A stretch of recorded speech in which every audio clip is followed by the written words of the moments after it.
Todos os dias, o mercado de trabalho oferece milhares de oportunidades. Sabe o que ele busca? Gente pronta. Pronta para alcançar seus sonhos. Pronta para a carreira que sempre desejou. Pronta para mudar de vida e o mundo à sua volta. Pronta para os desafios da profissão. Esteja pronto para o seu futuro. Prepare-se com a EAD Unicesumar. EAD Unicesumar. Você pronto. Seu corpo é mais que comer, é uma experiência. Por isso, no Bangu você encontra o carinho de quem cozinha como se fosse para a sua família. Conheça o Bangu Pub e Restaurante, uma experiência especial. Sabor Bangu, cozinhando com carinho.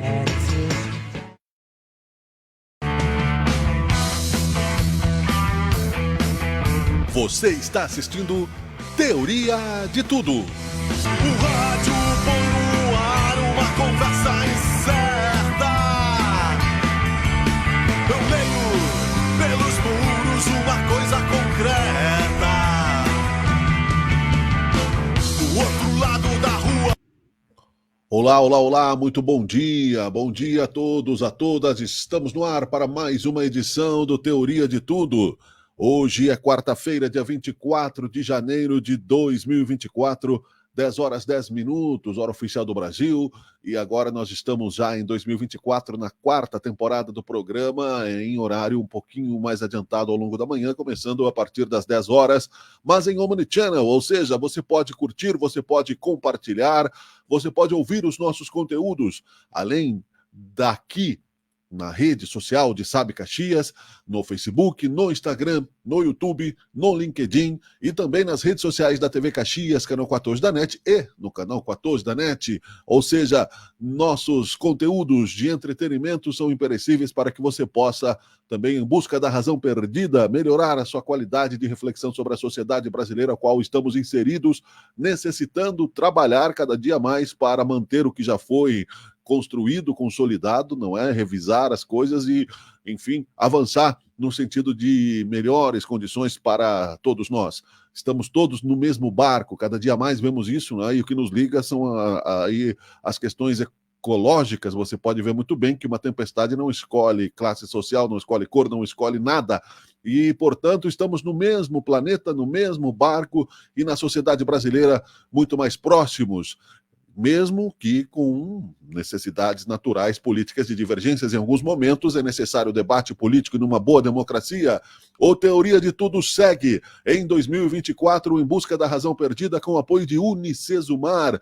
A Unicesumar, que tem mais de 1.000 polos espalhados pelo Brasil, 35 anos de uma faculdade, de uma universidade oriunda de Maringá, espalhando-se, trazendo aí também conhecimento e oportunidades. Hoje nós temos, aliás, uma entrevista aqui do Polo de Caxias do Sul, depois da primeira entrevista que nós vamos anunciar já já para você, mas de um aluno da Unicesumar que cursa matemática e engenharia, que era homem em situação de rua. Logo, logo nós vamos falar sobre isso. Ele que conta que saiu de uma cama de papelão para fazer a prova do Enem e está aí dentro da faculdade, da universidade, uma entrevista super legal, uma história de vida. Ficou 15 anos como situação de rua e conta aí, né, os perrengues que ele viveu. Mas também vamos falar sobre a lei 14.811, projeto de lei 4.224 de 2021, que foi publicada no Diário Oficial de 15 de janeiro, sancionada pelo presidente da República, de autoria do deputado Osmar Terra, do MDB do Rio Grande do Sul, que endurece as penas para crimes contra crianças e adolescentes.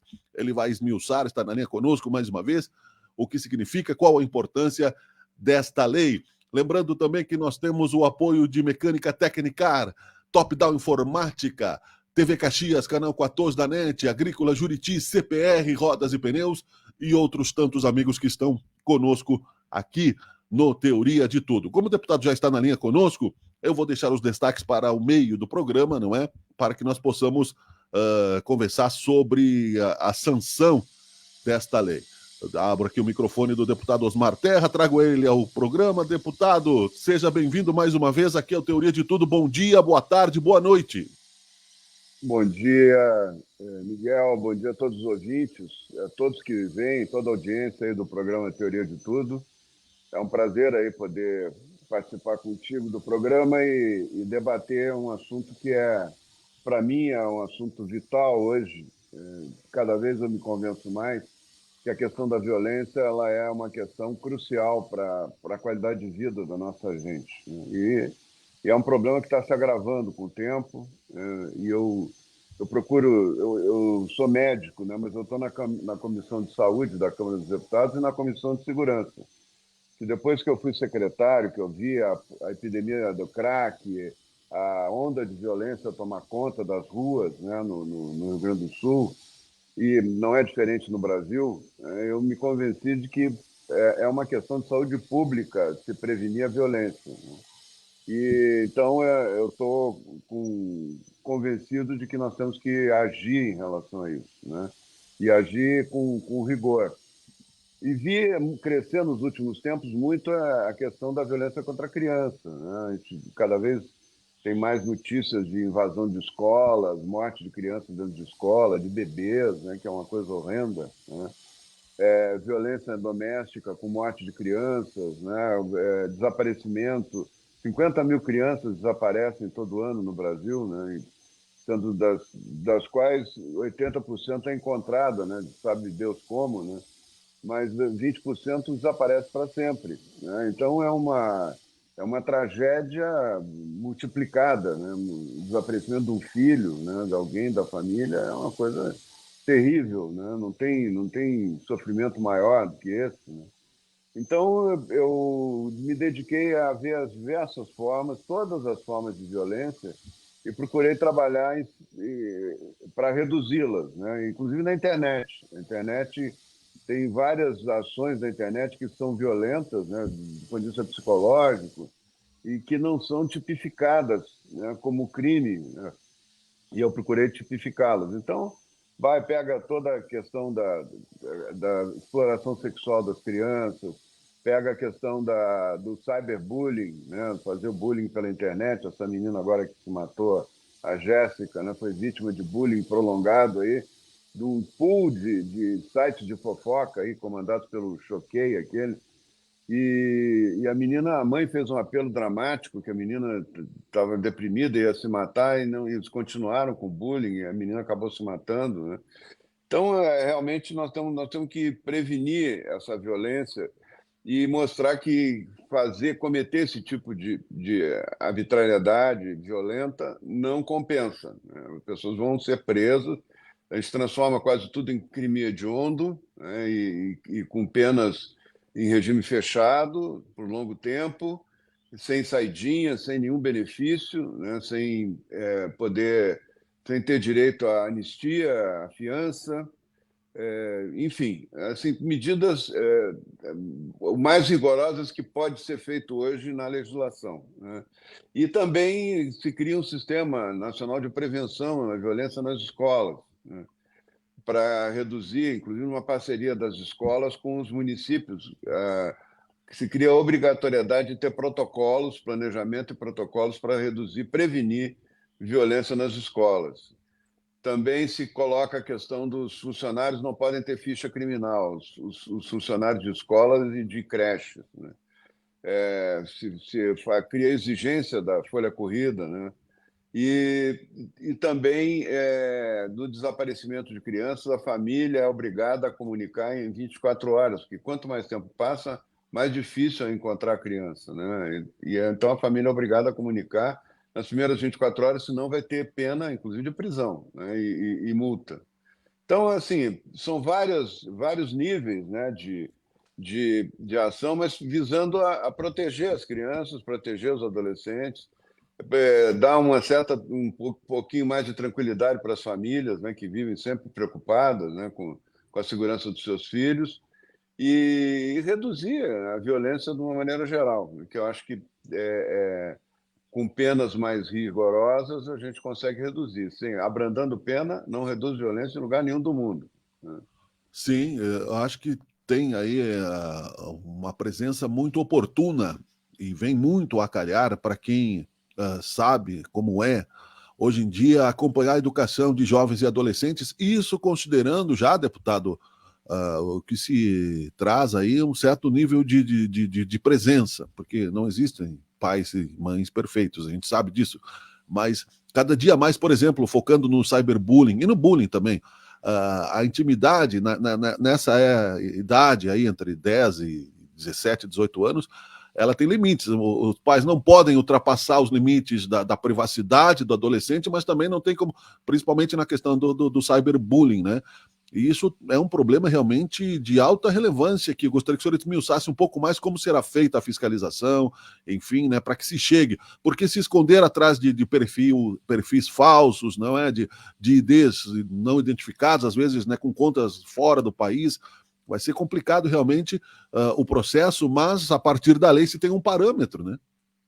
Exatamente. A lei ela propicia, inclusive, que a própria polícia se equipe melhor, se precisar, né, na questão tecnológica, para ir atrás do transgressor.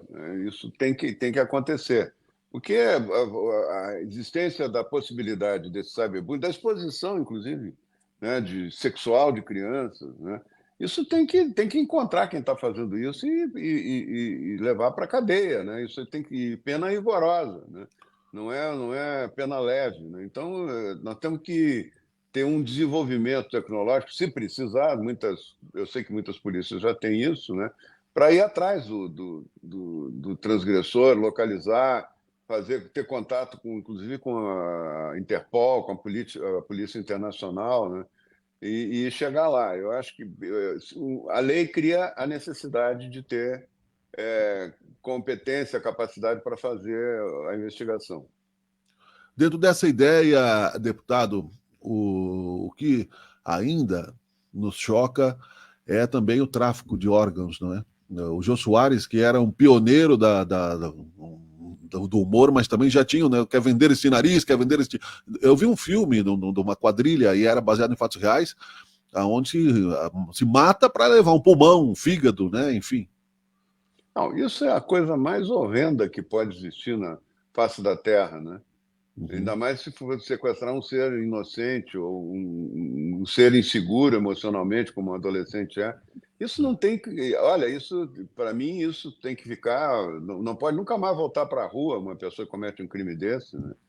Agora, é importante que a divulgação, como tu está fazendo, Miguel, porque isso permite que as pessoas comecem, primeiro, as famílias se deem conta que tem uma legislação e que elas podem usar essa legislação, e ir atrás dos responsáveis e saber que eles vão ficar na cadeia, que eles não vão ser presos uma semana e encontrar com eles de novo na rua, né?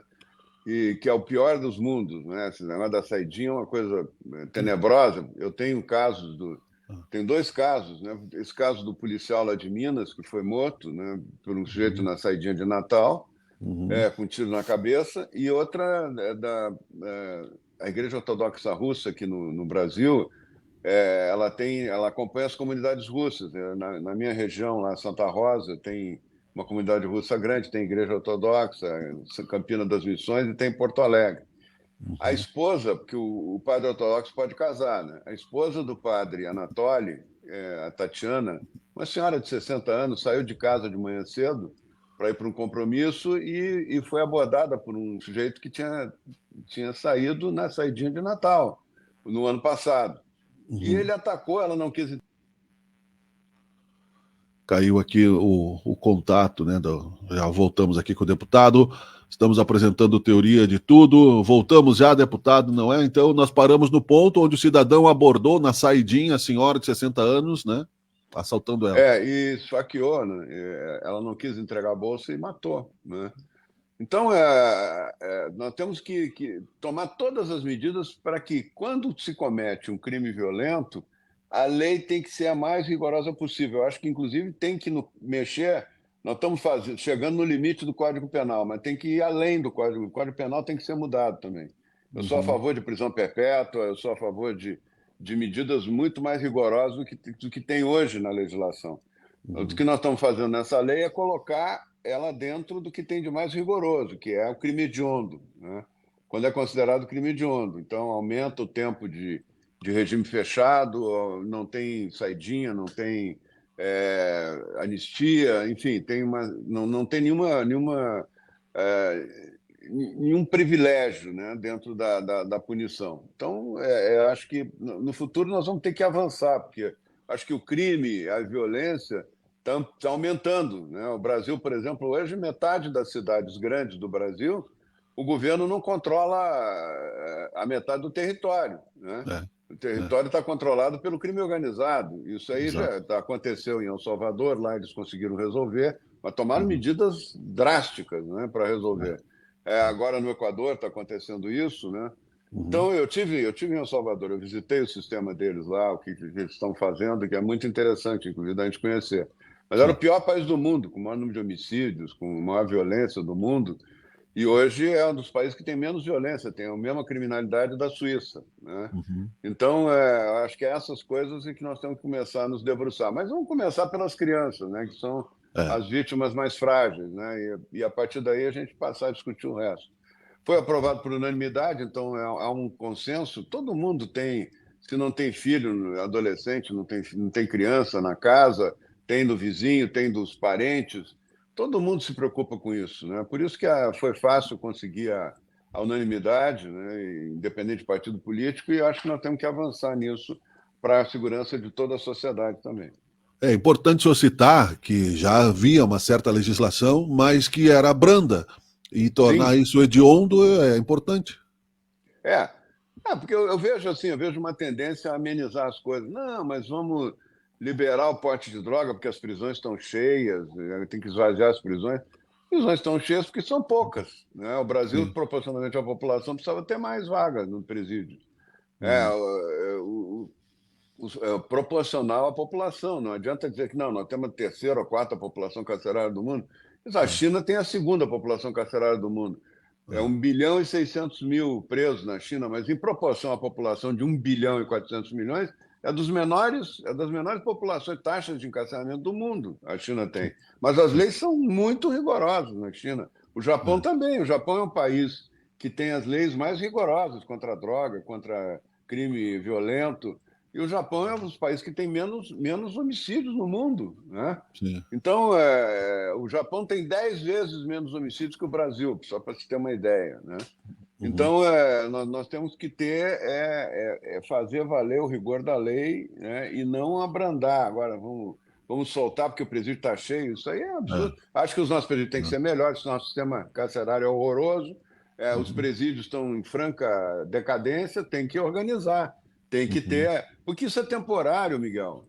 Essa questão do número de vagas em presídio sempre é uma coisa temporária. Se a lei é rigorosa e as pessoas ficam com medo de cometer o crime, os presídios se esvaziam ao natural, né?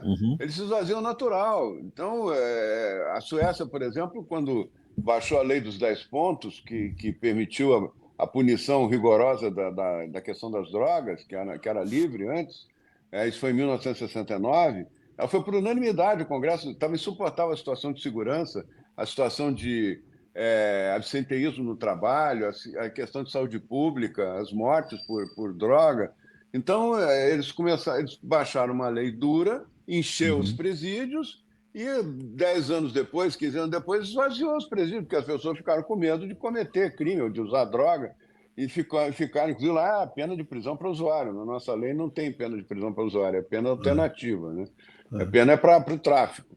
Então, lá eles acabaram, diminuíram muito o consumo de drogas, né? E fecharam 6 presídios por falta de preso já, né? Nesses últimos anos. Então, assim, a questão do presídio não nós vamos querer botar a população. Agora, tem uma máxima demagógica aí que nós temos que construir escolas em vez de presídios. Construir escola nós temos que fazer sempre, né? E melhorar o nosso ensino também, que está muito ruim, né? Pelas notas que tem tirado no PISA aí, está muito ruim o nosso ensino. Nós tivemos também 3 anos com as escolas fechadas, que é um absurdo, né? Eu sempre fui contra isso, fechar a escola por causa da pandemia. Isso não funcionou, não evitou morte, não evitou contágio, não evitou nada, né? Só manteve as crianças sem ensino, sem educação, né? Principalmente as mais pobres, que não têm internet, né? Então não podiam nem ter e que estavam na rua de qualquer forma, não estavam em casa. Exato. E se contaminavam nos outros lugares. Isso aí não tem... Na escola, menos risco de contaminar, se a escola estiver organizada, do que ficar a criança brincando na praça, ficar brincando na rua. Ela não vai ficar em casa trancada há 3 E, anos, né? e a gente acabamos ligando os crimes, né, deputado, e trabalhando para o tráfico às vezes, né? Sendo Exatamente, sequestrada, né? Sendo exatamente, abusada. exatamente. Então, eu acho que nós temos que ter aí uma. Bem, no fundo, tudo isso é para a gente refletir, né? E pensar no que se pode fazer de concreto, né? Não ficar no discurso vazio. O que se pode fazer de concreto? Agora é aumentar o rigor das penas e botar na cadeia todo mundo que puder botar, que cometeu algum tipo de crime desse tipo. A gente vive num país que, infelizmente, os bandidos sabem mais a lei, o que podem, né, burlar, do que o cidadão, né, que precisaria também, né, ter um pouco mais de cultura nesse sentido. E dentro dessa ideia, deputado, uma pergunta: o que o senhor acha da questão pública dos presídios? Existe algum possível espaço para avanço, para privatização de presídio, enfim, esse debate, como é que está no Congresso? Eu acho que, olha, eu estou convencido de que público e privado, do jeito que os nossos presídios estão, eles não servem para quase nada, né? Porque Uhum, é um lugar horroroso, né? E uhum, controlado ainda pelo crime lá dentro, né? Então, isso dá para ser diferente, né? E se puder ser privado, com controle social, com as pessoas sabendo o que está acontecendo e tal, eu acho que não tem problema. Eu vejo a necessidade de tirar o criminoso da rua. Essa história de arrumar desculpa que o presídio está ruim, então vamos soltar, isso aí não tem cabimento, né? A uhum. nossa lei permite esses absurdos, da pessoa ser uma família atacada, a casa invadida, o sujeito machuca alguém, quase mata alguém, vai preso e dali a uns meses encontra com o cara na rua de novo, né? É. Então isso não tem como garantir segurança para ninguém desse jeito, né? Nós temos que ter uma legislação dura, uma polícia bem montada, bem organizada. Lá em El Salvador, eles duplicaram a polícia e duplicaram o exército, né, Uhum. para enfrentar o crime organizado. Dobraram os efetivos e dobraram o salário, né? Então, a polícia tem que ser bem paga, porque eles botam em risco a vida o tempo todo, né? E tem que ter um efetivo adequado, né? Armamento adequado, né? Tem que ser respeitada. Então, não dá para ser do jeito que a gente está vendo aí, né? Então, eu acho que tem que melhorar muita coisa.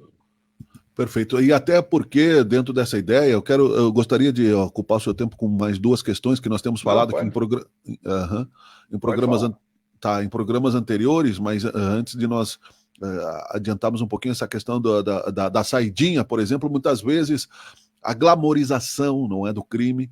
O cidadão sai, na saidinha ele reorganiza. Tem na Netflix uma série Como se tornar um chefe de gangster, né? Um chefe de Hum, gangue, enfim.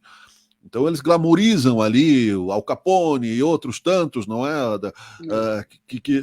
Comparando-se com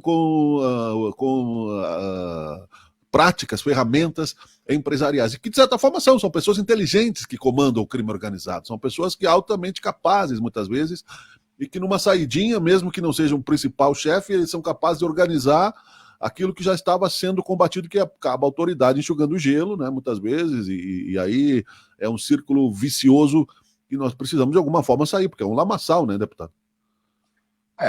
e aí volta a questão do rigor das penas, né? É, Até por serem inteligentes, sabem que que não vai durar a prisão, que exato. vai ficar preso pouco tempo, né?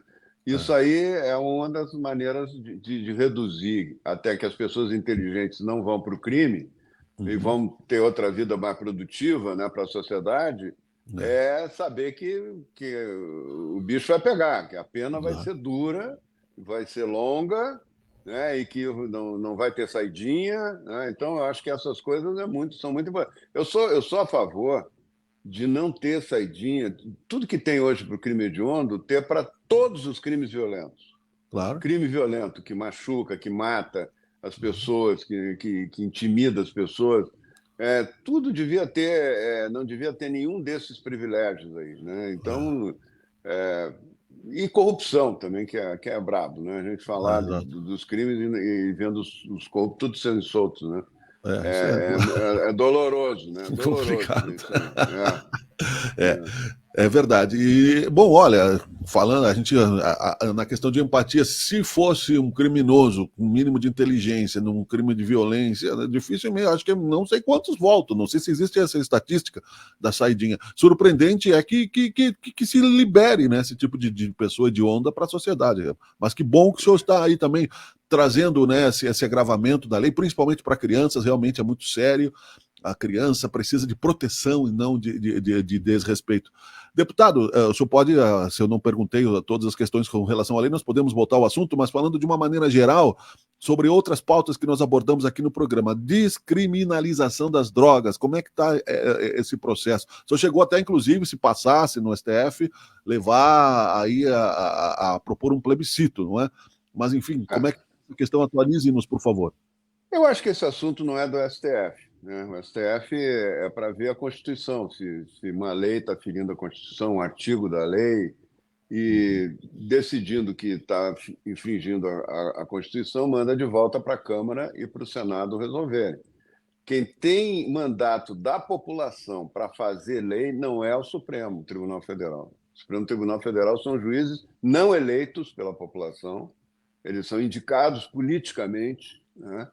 E eles têm a missão de vigiar a Constituição. Em geral, são pessoas preparadas, né? Então, eles estão lá para vigiar a Constituição. Agora, o Supremo querer dizer que 60 gramas de droga, de maconha, não precisa ser crime, em cima do quê? Que evidência científica tem aí? Uhum. O que eles sabem sobre a maconha? Né? A maconha é uma das piores drogas que tem. O pessoal glamoriza a maconha, diz que a maconha é medicinal. Não tem nada de medicinal. Inclusive, eles agora estão fazendo um artifício, né? Os que querem liberar, em geral, são os que querem liberar tudo, né? Não é só a maconha. Mas querem liberar a maconha recreativa também. Então, eles dizem, não, mas a maconha é medicinal. Eles não chamam nem de maconha, eles chamam de cannabis medicinal. Cannabis é o nome científico da maconha. Não tem nada de medicinal. É a velha maconha que causa esquizofrenia, que causa retardo mental, que não tem volta, né? Que causa as psicoses, é a velha maconha que torna a pessoa incapaz, às vezes, de ter um trabalho, né, durante a vida. Então, é um problema sério, né? A maconha, o Valentim Gentil Filho, que é o titular de psiquiatria da USP, foi titular de psiquiatria da USP, ele tinha uma frase que ele dizia, se eu puder proibir uma única droga, eu proibiria a maconha, porque ela é a porta para todas as outras e ela causa danos, ela é a que mais atinge receptores neuronais no cérebro e causa danos permanentes. 50% dos jovens que começam a usar maconha antes dos 18 anos ficam dependentes para o resto da vida, né?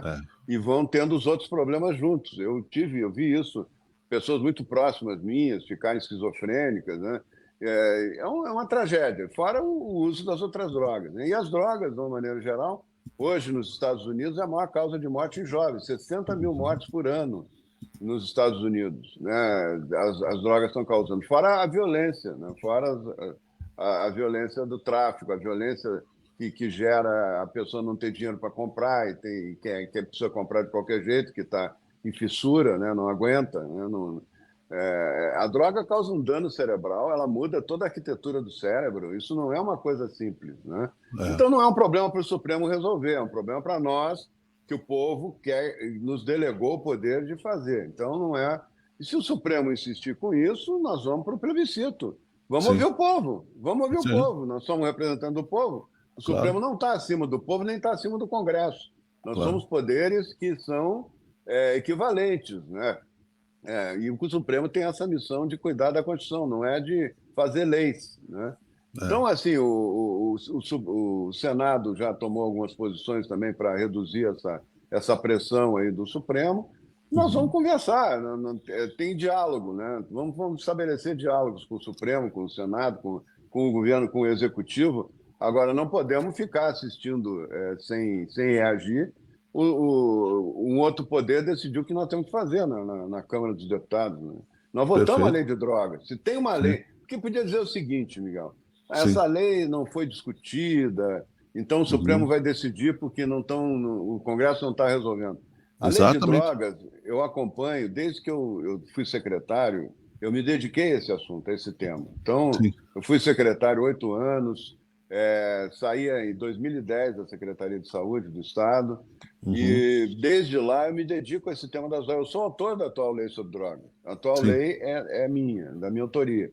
Sim. Então, nós fizemos mais de 100 debates, 100 audiências públicas no Brasil inteiro.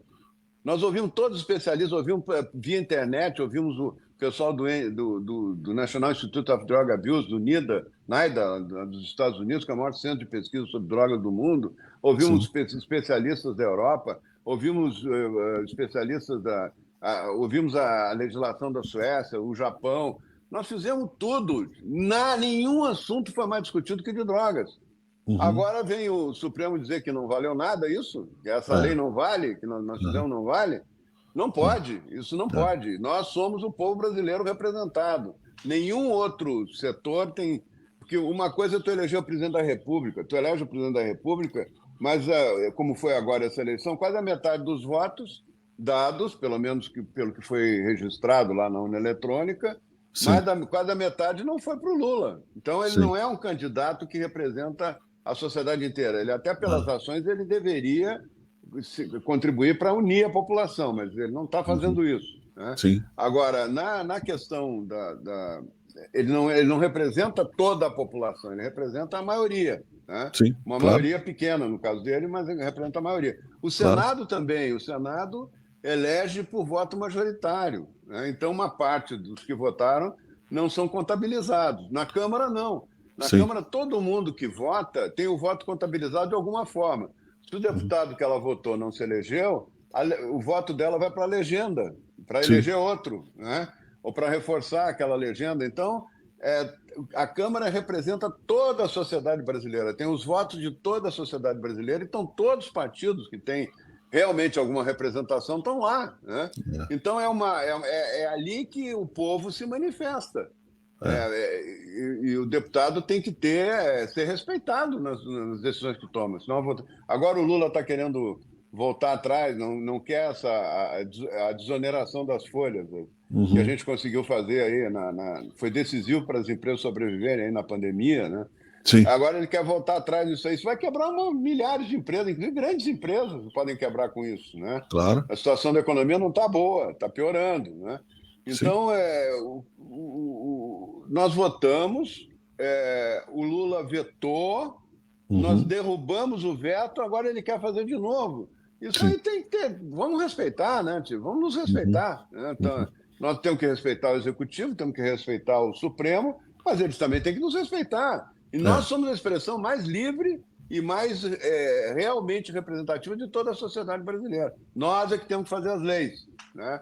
E não vamos aceitar que o Supremo comece a legislar sem reagir, né? sem tomar medida. Né? A arte, né, da retórica, do tergiversar é grande. Eu vi o ministro Barroso dizendo que aí o Congresso demora para votar, como o senhor citou mesmo, deve ter visto também ele dizer isso, que o Congresso demora, cai um caso lá, nós somos obrigados a julgar. Né? Não, essa da droga é brincadeira, né? Porque isso aí, olha, em 13 anos que eu estou direto cuidando desse assunto lá na Câmara, em 13 anos nunca teve um assunto tão debatido como esse. Né? Nós viajamos, visitamos os países produtores de coca, visitamos os sistemas, como é que eles fazem para enfrentar isso nos países, verificamos, o pessoal foi para a Europa ver como é que funciona na Holanda, na Bélgica, na Suécia. Veio o pessoal da Suécia, participou dos debates através de videoconferência. Então, nós discutimos com o mundo inteiro, discutimos com o Brasil inteiro. Agora, o que nós fizemos não vale? Então, acaba com o Congresso. Alguém nomeia 11, 12, 13 ministros lá e eles decidem pela nação brasileira. Como é que se chama isso? É democracia? Não é, né? É verdade. E importante também, porque a pressão deve continuar forte, né, deputado? Nesse caso, isso aí não vai ficar lobby. Tem lobby, amiga, tem lobby. Tem duas empresas canadenses já trabalhando no Brasil há pelo menos uns 4, 5 anos. Eles estão instalados aqui, eles têm endereço. Eles botam propaganda na Folha de São Paulo para vender maconha. A Canopy Grow e a Verde Med. São duas empresas canadenses, né? Inclusive com funcionários brasileiros. Eles recrutaram, tem gente para fazer lobby. Eles vão na casa, fazem reuniões na casa dos deputados para convencer os deputados que a maconha é boa, que ela é medicinal, que ela não tem problema. A maconha medicinal é a maconha. Se tu pegar, mas o óleo de maconha é pior que o cigarro de maconha. Ele Sim. concentra todos os ingredientes, todas as moléculas que fazem mal. Tem uma molécula que pode ter algum efeito benéfico, que é o canabidiol, que não faz mal nenhum, né? Sim. Mas ela é uma de 500 moléculas. Então, tu vai dar as 500 moléculas que fazem mal para ter uma lá que vai diminuir a convulsão de crianças com doenças raras, é isso? Eles usam que deveria, isso como argumento, né? Como o senhor citou também, nós chegamos até a concordar que está pelo SUS, então, né? Regulado medicalmente. Então, pega o canabidiol, que é uma molécula, faz o medicamento. Já tem isso na farmácia. Já Sim. tem esse medicamento. Só com o canabidiol. Não precisa fumar droga, nem tomar chá de droga, nem usar droga para ter algum tipo de tratamento. Isso é uma mentira que estão vendendo para a população. É uma cinte, inclusive, a inteligência das pessoas, né? Então eles estão dizendo, não, agora vamos plantar, porque agora vai ser livre, nós vamos fiscalizar melhor. Tu acha que vai... A ingenuidade... Nós somos... Olha, um deputado, para chegar na votação que ele tem que ter vivência, ele tem que conhecer a sociedade que ele vive, né? Claro. Vocês acham que legalizando a droga vai acabar o crime organizado no Brasil? Os piores, hoje, os elementos mais organizados, mais violentos e mais bem armados que tem é do crime organizado. Quem é que vai lá dizer para a boca de fumo da favela que não pode mais agora, então, que agora está legalizado? Né? E quem é que vai controlar o ICM? Quem é que vai controlar o... vamos brincar de outra coisa, né? Vai aumentar muito o consumo, como está aumentando nos Estados Unidos, nos estados que liberaram. Em São Francisco não pode mais andar na rua.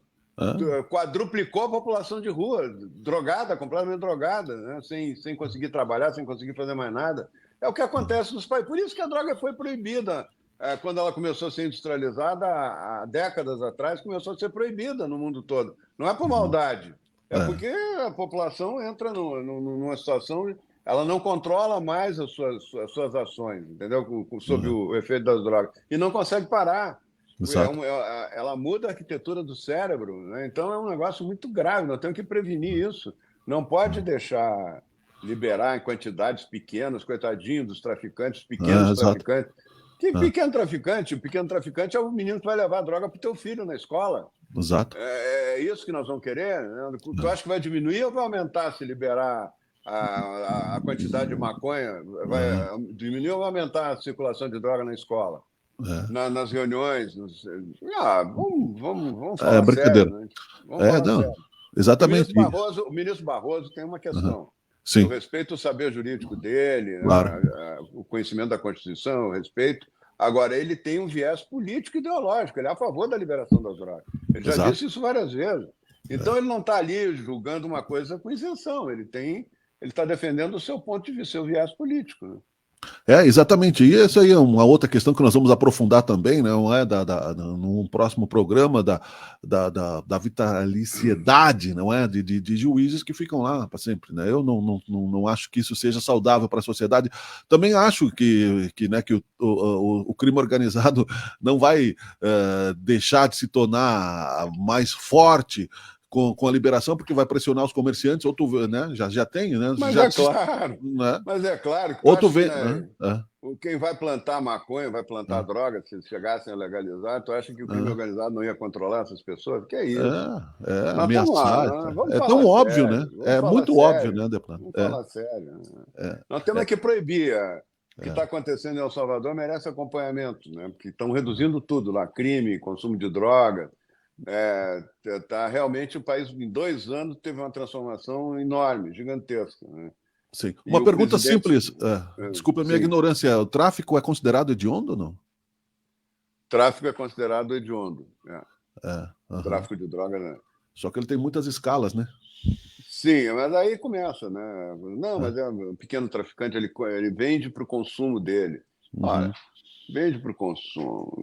Quem é que regula isso aí? Mas vamos liberar, então, só o uso. Sim, só liberar o uso, que é a proposta que está no Supremo. Vai liberar o uso, mas quem é que vai vender? Quem é que vende para o usuário? Se o usuário não é preso, tá? O usuário não é preso, mas quem é que vende para ele? Ora, E ainda bem, bom, para concluir, deputado, e só para citar, em termos de contexto do que se vive fora da realidade, porque é muito fácil, né? Você lá num canetaço, num debate, né, colocar aí a liberação, mas não, ninguém sai, né? Perdemos aqui, daqui a pouco o deputado volta. Deixa ele voltar aqui, já vou colocar de volta. voltamos. Voltamos. Só para citar, deputado, o contexto dessa realidade, se você está no Olimpo, né, vamos dizer, você não sai na rua, né? Você sai, nenhum ministro do STF sai sem segurança nas ruas, sem carro blindado, sem um séquito Agora, que nem essa senhorinha que o senhor citou aí, que foi abordada e foi morta por bandidos, né? Não ando na rua para levar o filho na escola de manhã cedo, 7 horas da manhã, que você pode ser abordado num bairro popular e ser morto, ter o carro roubado e assim por diante, né? Falta contexto desses julgamentos aí.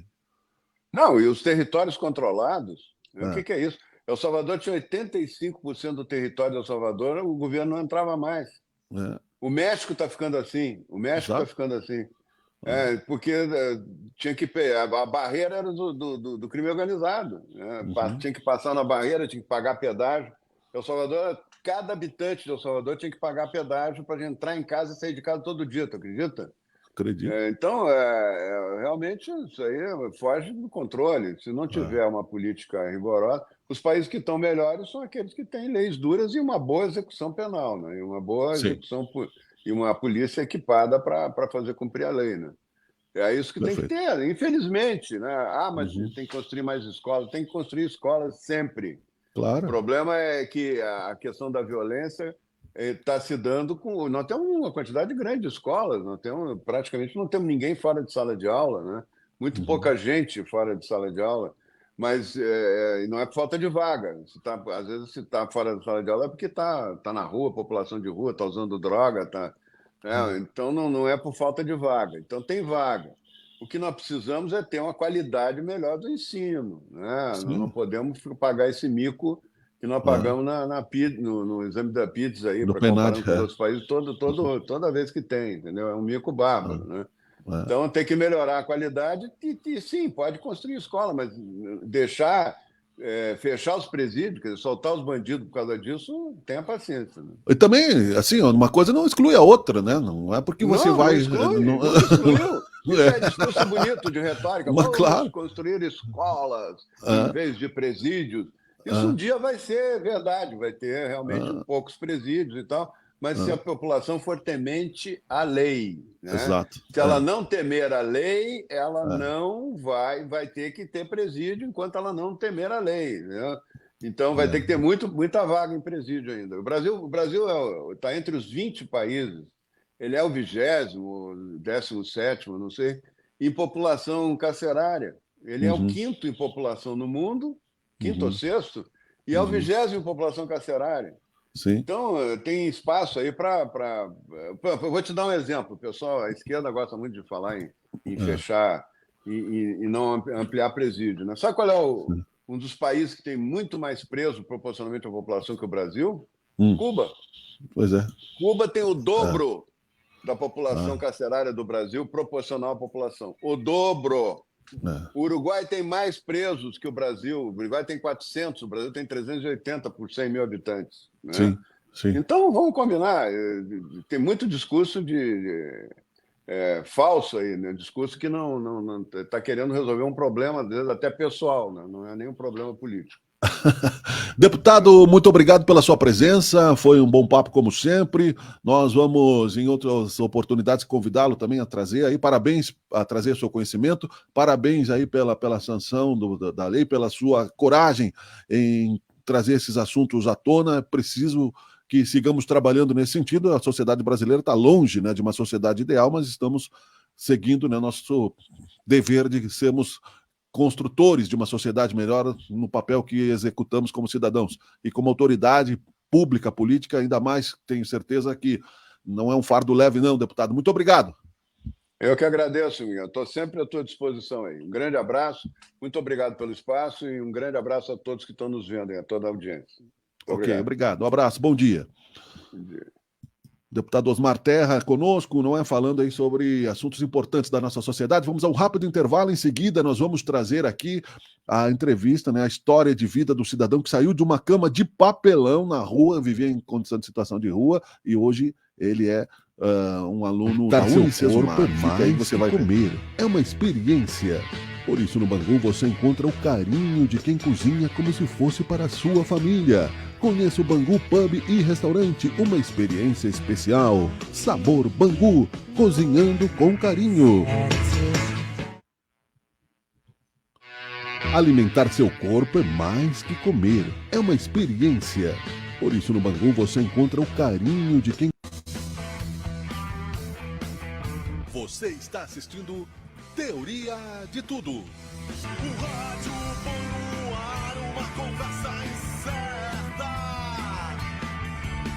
Eu leio pelos muros uma coisa concreta. Do outro lado da rua.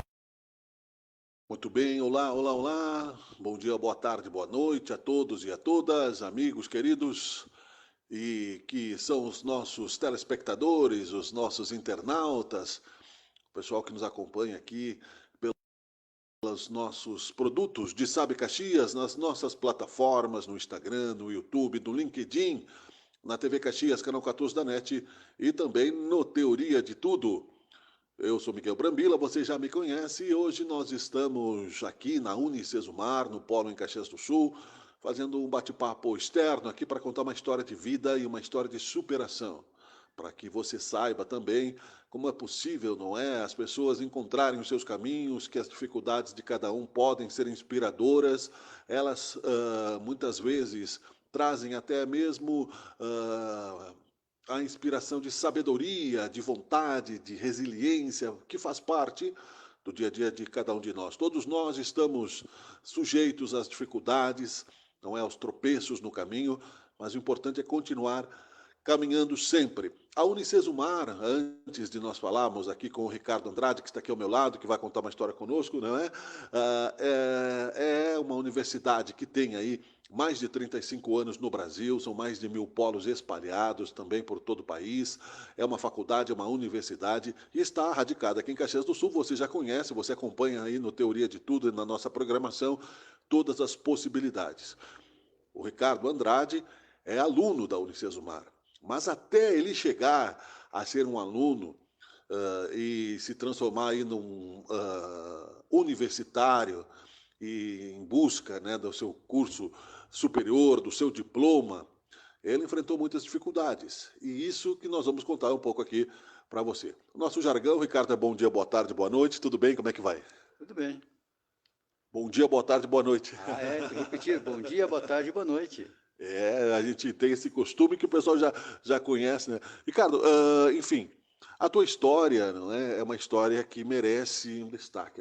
As histórias de superação, como eu disse, sempre trazem conhecimentos, são coisas boas de se ver quando a pessoa vence. E você é um vencedor. Você hoje faz 2 cursos aqui na Unicesumar, né? Sim, faço 2 graduações na Unicesumar. Faço engenharia de produção e licenciatura em matemática.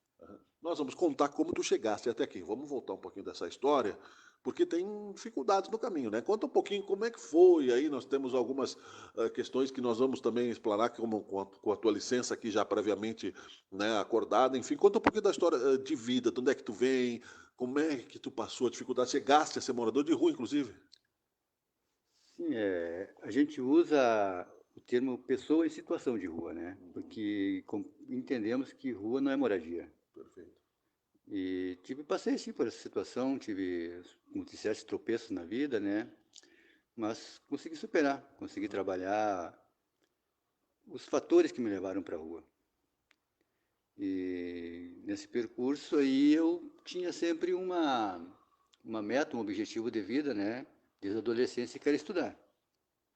Estudar matemática, estudar engenharia, me formar num curso superior, né? E vim buscando isso, e hoje estou conseguindo fazer. Sim. Tu não é natural de Caxias, né? Não, sou de São Borja. E vim para trabalhar, né? Aquela coisa toda, mas eu não sei nem explicar por que aconteceu, mas o fato é que eu certo ponto da minha vida, me encontrei em situação de rua. Sim. Tu pode contar, se não te machucar, como é que foi? Enfim, se transformar numa pessoa em situação de rua, dá para perceber que você tem aí uma cultura implícita já de nascença. Tua família, como é que era em São Borja, enfim. Minha família? Uma família normal, pai, mãe, irmãos, né? Não faltou nada em casa, aquela coisa toda. Sim. Mas eu venho estudando isso, pesquisando sobre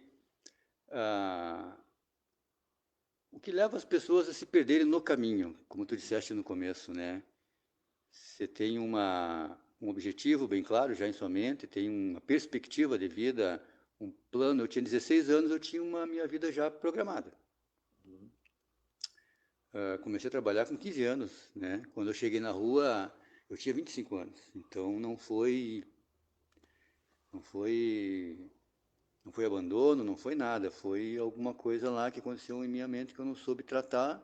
Então eu cheguei na rua com 25 anos e tinha já 3 profissões consolidadas, né? Comecei a trabalhar com 15 anos. Eu era profissional de 3 áreas da mecânica. Eu era torneiro mecânico, soldador, mecânico de carros e de motos.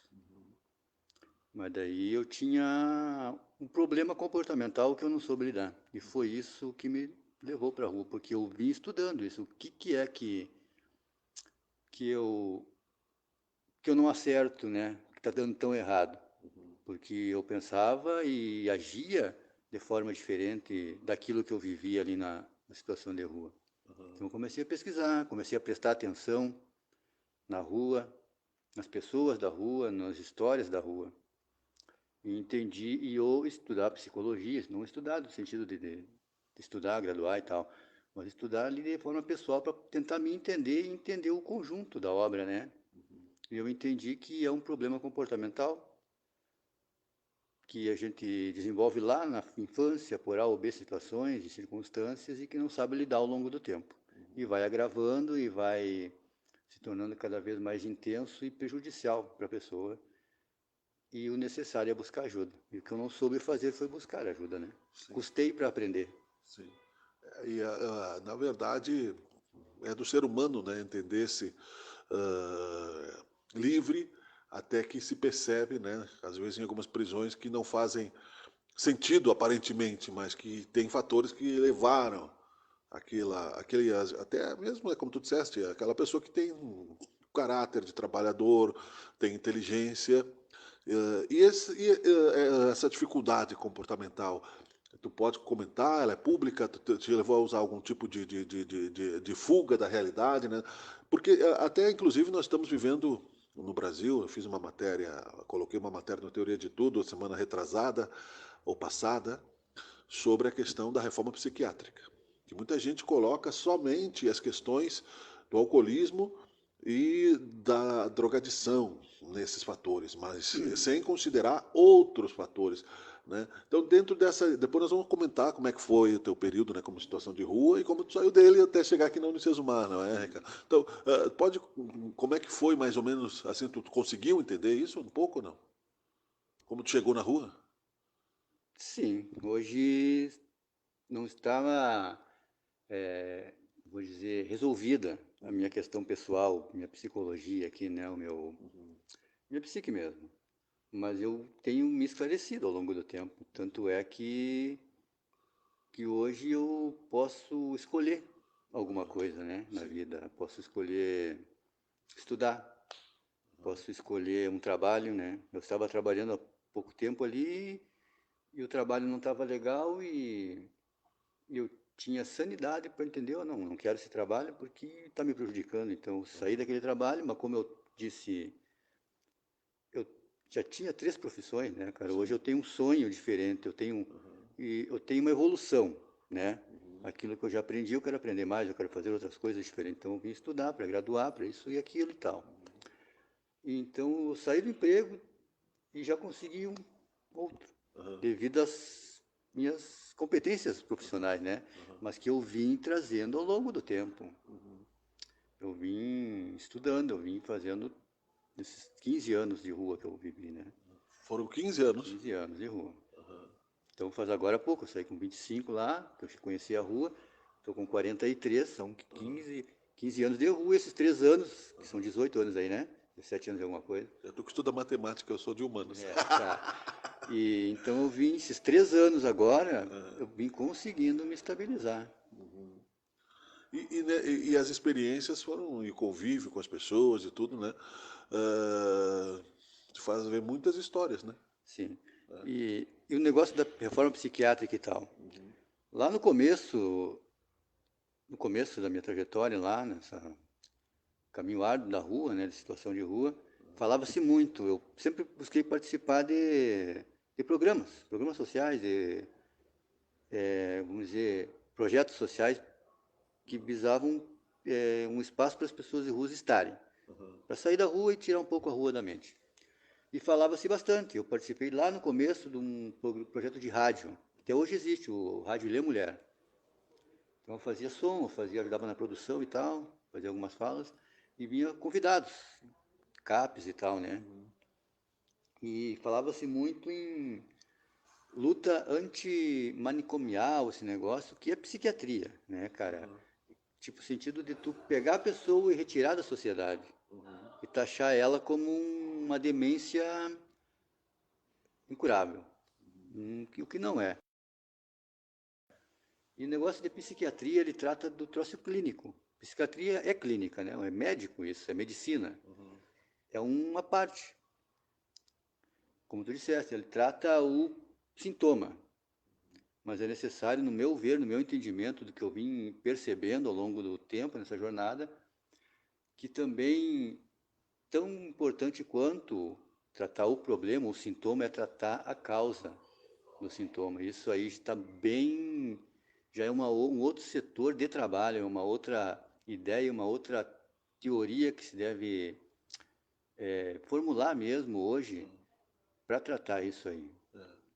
É verdade, ó, né? E como tu mesmo disseste na tua história, às vezes começa lá na infância, né? E como de outros tantos, e que não significa falta de cultura ou de inteligência, às vezes é uma questão emocional que os pais também não tiveram condições de entender, ou por algum motivo ah, circunstancial de cada história, de cada indivíduo. Nesses 15 anos, então, muitas coisas aconteceram. E aí, como é que tu chegaste e pensando, né, nós vamos falar aqui da Unicesumar, como é que tu chegaste então a encontrar a solução, de dizer, não, eu não quero, tudo bem, né, você foi uma pessoa em situação de rua, conseguiste sobreviver, porque são muitos os perigos, né? Sobreviver é a palavra certa, sabe? É isso aí. Exatamente o que se vive lá. A sobreviver. Muito difícil. Eu não consegui a solução ainda. Sim, Eu não sei qual é a solução. sim. Porque é muita coisa, é muito complexo. Esse dia participamos ali com o pessoal do Pop Rua, num programa de rádio aqui, e a entrevistadora me perguntou como eu definia isso, né? Não tem uma... Objetivamente, sabe? Objetivamente, o que te levou para a rua? Sim. Não tem. Uma palavra objetiva, uma resposta pronta, não há. É, como tu disseste, é uma vida de uma pessoa, estou falando de mim, mas tendo como aporte a história das que eu conheço, condensando todas aquelas histórias, que é uma média, é um pouco para lá, um pouco para cá, mas é média para todo mundo, é isso aí, as circunstâncias da infância, as circunstâncias da adolescência, as circunstâncias da família, as circunstâncias econômicas, de onde tu mora também, da educação, de cultura, de perceber que tem que se tratar lá, antes que aconteça, né? Porque muitas coisas acontecem disso, da pessoa se não conseguir se entender, se controlar, se educar socialmente e escolar mesmo, didática e tal, em função de que não há instrumentos e nem aparelhos do poder do Estado ali, né, cara? Poder público, de formular isso aí para evitar, para tirar a criança da rua, para ter um contraturno, para ter um lazer, para ter esporte, para ter cultura, incentivar a leitura. E muitas vezes não tem isso aí, não existe, e a pessoa em si, ela quer desvendar o mundo, né? Claro. Então, se não tem uma coisa, ela vai buscar outra. Sim. E é isso aí que leva as pessoas a terem problemas comportamentais sociais, né? Diversos, né? Muitas vezes até entrar no submundo não por uma questão de sobrevivência, trabalhar para o submundo, né? Da, da- né? Das drogas, do álcool, não é? Enfim. E viver uma vida, né, dolorosa, né? Não quero ficar lembrando também aqui, né? Vamos olhar para frente. Não, Não sei se te machuca também ficar contando, né? não machuca, não. É, isso da dependência química, eu nem gosto de falar dependência química, eu tenho minhas resenhas quanto a isso. Eu acho que a pessoa não é dependente daquela substância, ela é dependente de uma prisão mental, sabe? De um desconhecimento de ferramentas psicológicas para se libertar de certas, como disse o filósofo, certas prisões que nós construímos em nossa mente, né, cara? Então eu não gosto do... É usado, é pertinente, sabe? Mas eu não gosto disso porque não se depende daquilo, né? Depende-se de outras coisas para evitar aquilo que é educação social e tal. Mas eu não tenho medo disso aí. Lembrar disso me faz lembrar de onde eu vim, Aham, né? sim. Faz com que eu não esqueça de tudo que passei e do sofrimento que é e do preconceito que é. Mas me ensinou muita coisa na vida. Me ensinou aquilo que eu não aprendi quando eu era criança, quando eu era adolescente, lá no começo, quando eu entendi que eu tinha um problema de comportamento. Sim. Eu não sabia me comportar perante as situações da vida. Sim. E a rua me ensinou isso aí. E aí, claro, como nós dissemos aqui, né, que está citada a reforma psiquiátrica, muitas vezes no contraturno escolar, né, porque os pais, muitas vezes, a questão econômica, os pais não vão saber, não é, e não é somente, nós estamos falando somente de pessoas pobres, nós estamos falando de qualquer pessoa. Muitas vezes o pai tem condições econômicas, a mãe coloca a educação dos filhos na responsabilidade de terceiros, e aí a coisa, né, também não funciona, né? A pessoa vai ter acesso muitas vezes a dinheiro, a valores, e a circulação é a mesma, né? Quanto a isso, eu tenho um argumento, um estudo, é estudado por anos e chegou-se a uma conclusão de que isso que leva a pessoa à dependência química, química eu digo de tudo, a química da droga lá que está lá no submundo da droga, da ilegalidade, do crime, né? A droga do medicamento que tu compra na farmácia, Claro. a droga, tipo assim, eu conheço pessoas, nessa minha busca pela recuperação, conheci muitas pessoas que também estavam se recuperando disso, Sim. mas elas não eram adictas à droga da lá, né? Da biqueira, eu vou dizer assim, né? Sim. Lá do crime, da Sim. droga ilegal. Sim. Muitas pessoas eu conheci que tomavam medicamentos e ainda tomam para dormir, Aham. tomavam medicamento, essa mesma pessoa tomava medicamento para poder acordar, É. depois mais um para se manter acordado, depois mais um para comer e outro para parar de comer. Entendeu? Então, tem muitas coisas que acontecem em ambientes de poder aquisitivo mais elevados, Sim. que é a mesma coisa. E a circunstância de onde tu está vai definir muito de qual caminho que tu vai tomar, porque às vezes tu tem esse problema, mas tu tem condições de tratar isso. Sabe? Tem condições, tu vai tratar isso no teu lar, no psiquiatra, no psicólogo, protegido, sabe? Pelo poder aquisitivo. Tem pessoas que não têm esse poder aquisitivo para custear seu tratamento. E isso aí eu vim pesquisando, lendo, assistindo vídeos e tal, e palestras. Isso se chama adicção. É um problema comportamental que afeta todas as classes sociais, independente de classe social, da idade ou gênero. E a diferença entre quem está na rua, que está em evidência, porque isso leva a pessoa a não concluir os seus projetos de vida. Exato. Tu começa uma coisa que não termina, tu não entende nada, você está perdido. Então, isso se chama adicção, é um negócio é um problema comportamental que te leva a desvairos na vida, mas tem gente que consegue tratar, tem gente que não, tem gente que tem condições, tem gente que não. E hoje em dia a evidência disso é que a rua está repleta de pessoas que têm esse problema, entendeu? E ele não é psiquiátrico. Sim. Psiquiatria é lá na ponta, aqui na linha de frente. Tu tem que dar uma segurada na compulsão, na obsessão da pessoa.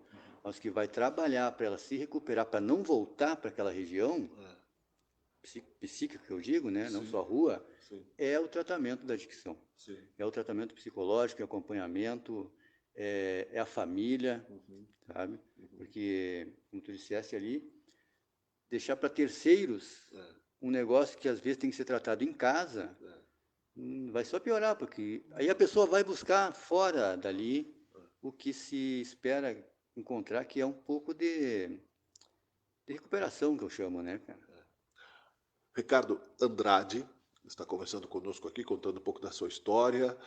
E nesses 15 anos de rua chegou o momento certo que ele percebeu que não tinha mais para onde voltar, né? Foi cortando as pontes, foi fechando as portas e a situação de rua durou um tempo que certamente, né, poderia até virar livros e histórias. E também, mesmo que você passe, não é, num labirinto escuro, e a partir do momento que você deseja sair, você pode colaborar para a sociedade através das histórias que encontrou nesse labirinto. Então, chegaste ao momento que tu decidiu, eu não quero mais estar aqui. O que te ajudou, né? E o que te trouxe também aqui até a Unicesumar?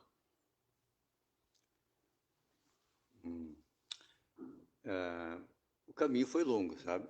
E um ganchinho do que eu falei antes. Esses 15 anos de situação de rua não foram todos na rua. Eu arrumava emprego, aquele negócio, e não conseguia me manter, sabe? Então, eu ficava 2, 3 anos na rua, vivendo no relento, ao relento, né? Aí eu arrumava um trabalho, ficava 2, 4, 6 meses, 8 meses, alugava a casa e saía do trabalho em função do meu problema comportamental, que eu não sabia lidar, que hoje eu sei. Então, eu pontuo sempre isso aí. Tem um trabalho psicológico a ser feito antes. E se a pessoa teve um desvio ali na sua vida, também é. Não é psiquiatria somente, não é repressão policial, não é essas coisas assim, tá? Eu sempre pontuo isso aí, porque é muito importante, eu percebi isso, sabe? E as pessoas que trabalham com isso, que atuam nisso, elas trabalham isso, entendeu? Porque muitas vezes se quer tratar sobre questão da rua, mas tu não se encontra, não se reúne em uma mesa, psicólogo, psiquiatra, diretor de escola, professor, sociólogo, né? Educadores sociais. Eles que entendem disso. Não é uma política, digamos assim, técnica, é uma política humana. Não entender isso não vai nunca dar certo. Mas a trajetória foi o seguinte, foi isso aí, né, cara? Eu vim tentando. E uma das coisas que me fez, que não deixou que eu ficasse lá, na região, né, uma região turva, mental, que me deixava na rua, era que eu tinha um objetivo quando era adolescente, que era estudar. Estudar. Então, nesses anos todos, eu vim fazendo... Eu comecei a estudar, parei na 6ª série, e dali eu larguei a vida, né? Com 13, 14 anos. Então, olha só como é que funciona. E não tive o acompanhamento, não tive condições de tratar isso, não tinha ambiente para tratar isso. E não eu somente. Eu sou tipo uma amostra estatística de toda uma pesquisa. Se fosse fazer, seria isso. Então, muitas pessoas são assim. No meu caso, eu vim vindo, mas eu tinha um objetivo, né? Eu fiz o EJA em Porto Alegre, eu levantei do papelão da calçada, de madrugada, caminhei não sei quantos quilômetros para chegar lá no colégio que eu tinha me inscrito para a prova, e fui lá e fiz a prova. Passei em algumas matérias, depois, uns anos depois, aqui em Caxias já, o ano passado, terminei. Sabe? Fui ali, me inscrevi, fiz as 6 provas, eu aprovei nas 6, e chegou o momento que eu tinha tão sonhado em ensino médio para fazer alguma coisa. Então, eu vou estudar, né, cara? Mas eu não tinha trabalho, estava na rua ainda, sabe? Há 3 anos atrás, né? E então eu dei uma postergada. Aí, o ano passado, eu peguei aquele certificado, digo, não, tem que fazer alguma coisa. E vim, não era aqui antes, né? Depois eu vim para cá, porque eu me identifiquei muito com a Unicesumar. E fui lá e apresentei meu certificado do Enem, eu tinha feito o Enem, né? Já. Tinha nota, tudo para ali. E digo, tá, e quando é que eu tenho que pagar isso? Eu não estava sem trabalho. Olha só. Ele diz, tu tens uma campanha que só paga o mês que vem. Até o mês que vem eu dou um jeito na mensalidade. E desde lá eu venho estudando, faz 2 anos. Eu venho estudando. Olha que legal. Hoje tu estuda engenharia e matemática, né? Engenharia e matemática. Ah, a matemática, eu quero... Isso eu sempre gostei de matemática. Lá, quando eu ainda estava no colégio, lá nos 13, 14 anos, a professora pedia para que eu passasse aula. Né? E eu sempre me identifiquei com isso, e era um projeto de vida meu que hoje eu estou recuperando. Olha que legal. E quero voltar isso para o social. Entendeu? Porque eu já falei, né, pontuei que é lá no início da vida, quando a pessoa começa a construir sua identidade, que ela precisa mais de uma orientação. Perfeito. Uma formação de valores, de caráter, né? Exatamente, identidade, né, cara? Para ter aquilo que se chama de retorno para a sociedade. Perfeito. E que não precise, né, se judiar tanto, porque, na verdade, como tu disseste, com a condição intelectual que tu tens, e que foram, esses 15 anos, eles tiveram momentos onde tu poderia ter permitido a si próprio se conceder mais conforto, mas a situação de rua acabava te atraindo novamente para algum caminho, né, de aquela zona mental, como tu disseste, né? Hoje, que legal que tu tens essa oportunidade de estar aqui numa escola de nível superior, que tu se forme, né, e que tu permaneça, que tu consiga atingir os objetivos, que é trazer de volta para a sociedade esse resultado. Né? A Unicesumar, inclusive, que está fazendo um trabalho muito interessante na Rocinha, no Rio de Janeiro. São 125 mil habitantes, uma das favelas, porque eles chamam de favelas ainda, e é o certo chamar de favelas, comunidades também, não é? Mas eles lá dentro mesmo chamam de favela, onde a Unicesumar tem um polo acessível. Então você pode ter condições ou não ter condições, fazer presencial ou EAD, a Unicesumar vai dar um jeito para você. E o Ricardo aqui, com a sua vontade, evidentemente, né? Porque se você não tiver vontade, é difícil, né? Nem Deus te salva. Mas, cara, parabéns, né? E a gente vai botar uma reticências aqui, mas já somos colegas, né? Porque também sou aluno aqui. Nós vamos conversar mais e tenho certeza que o sucesso daqui para frente vai te abençoar. Quais são as tuas expectativas, concluindo aqui brevemente, a partir desses 2 cursos que tu estás fazendo na Unicesumar? Expectativa... Como profissional de matemática e de engenharia. Bom, depois de todo esse meu percurso, eu pretendo graduar em engenharia pelo seguinte. É de suma importância tratar a questão da situação de rua, de resgatar as pessoas da rua, como tu disseste, que eu não consegui me manter no conforto e tal, porque eu tratava uma coisa, sair da rua, que é relativamente fácil. Sim. Mas eu não tirei a rua da minha cabeça, então eu voltava para lá. Então eu venho percebendo e tal, então isso da engenharia é para eu poder assinar projetos e tratar de cooperativas de trabalho, voltadas para as pessoas em situação de rua. É para isso que eu estou estudando engenharia, porque eu queria ser engenheiro mecânico, trabalhar nisso, e eu migrei para engenharia de produção, porque é mais para negócio, é uma gestão de negócios, né?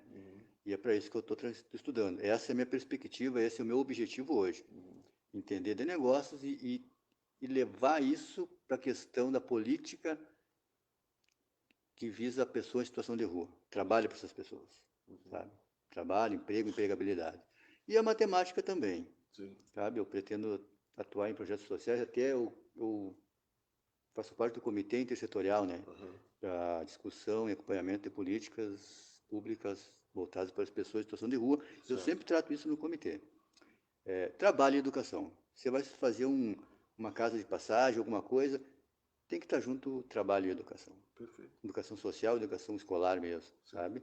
E a matemática é para isso. Eu pretendo atuar desde daqui a pouco mais, vou graduar um pouco mais, né, para obter a técnica do conteúdo mesmo, e já pretendo me candidatar aí para voluntário em projetos sociais, visando educar, para cooperar para a educação. Que legal. Está trabalhando, evidentemente, hoje, né? Sim, eu estou trabalhando de diarista numa oficina mecânica, mas eu já estava em processo numa grande empresa aqui de Caxias, que é um dos sonhos que eu tive em trabalhar nessa empresa, cara. E agora, ontem, eu abri meu e-mail e me chamaram para uma entrevista amanhã. Que legal. Então, está evoluindo. Que legal. Parabéns, né? Sucesso para você. A Unicesumar siga aí também abrindo portas para pessoas como você, com essa oportunidade e outros tantos.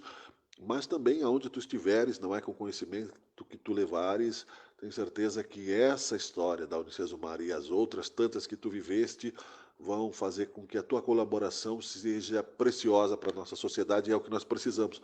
Por isso eu te agradeço também aqui, no Teoria de Tudo e em Sábio Caxias, a gentileza de conversar sobre esses assuntos conosco. Obrigado, eu agradeço e a visibilidade disso é importante, sabe? Tratar da parte que não se vê.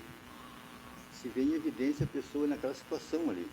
Mas antes daquilo, ela era uma outra pessoa. E é isso que eu acho que precisa ser considerado pela sociedade em geral. Legal, é possível se transformar para melhor e é possível encontrar novos caminhos. Ricardo Andrade, obrigado. Bom dia, boa tarde, boa noite. Bom dia, boa tarde e boa noite. Voltamos a falar, tá? Com certeza. O Teoria de Tudo, Sábio Caxias, faz um rápido intervalo. Nós ficamos por aqui neste pequeno podcast também para você entender um pouco aí da história do Ricardo e de outros tantos anônimos que estão por aí e que precisam sim, né, de um olhar mais atento de pessoas especializadas na construção de uma sociedade melhor. Muito obrigado pela sua preferência, pela sua audiência, pelo seu compartilhamento. Nós voltamos logo no Teoria de Tudo. Um abraço, tchau, tchau.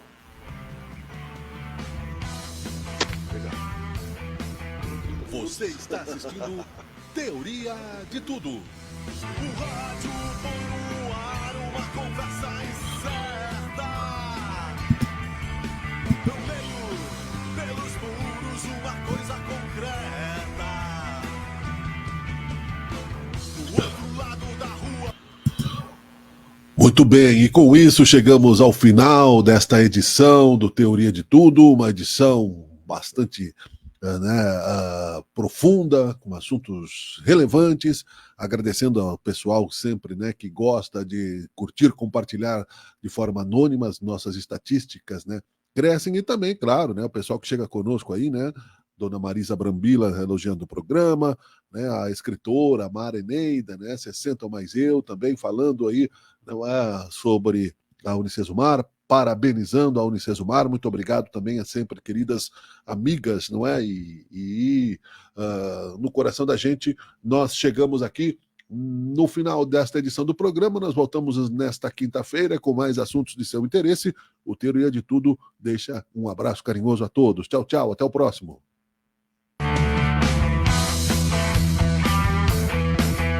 Você está assistindo Teoria de Tudo. O rádio põe no ar uma conversa